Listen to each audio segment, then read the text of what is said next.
एक समय की बात है। एक छोटे से गांव में एक बड़ा ही रहस्यमय राजा रहता था।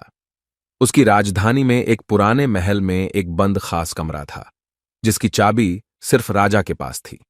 गांव वालों को इस कमरे का उदाहरण तक नहीं मिलता था, लेकिन हर कोई उस रहस्यमय कमरे की बात करता था।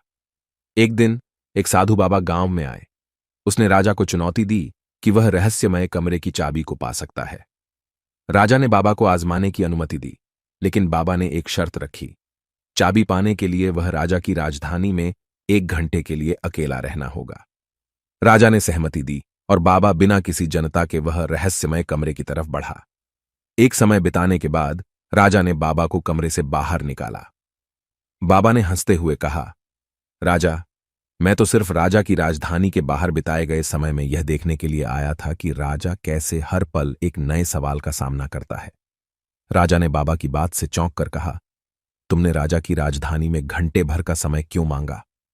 बाबा ने मुस्कुराते हुए उत्तर दिया, क्योंकि हर एक पल में रहस्य है और सवालों का सामना करना हमें जिंदगी से सिखाता है। राजा, तुम्हारे रहस्य को समझने के लिए मुझे तुम्हारी राजधानी के बाहर जाने की आवश्यकता थी। राजा ने बाबा की बात से सीखा कि जिंदगी में हर पल से कुछ सिखा जा सकता है, और उसने अपने राजधानी में नए सवालों का सामना करने का निर्णय लिया। इसके बाद से राजा ने अपने जीवन में सकारात्मक बदलाव किया और उसने अपनी राजधानी को एक सशक्त और ज्ञानी समृद्ध नगर बनाया।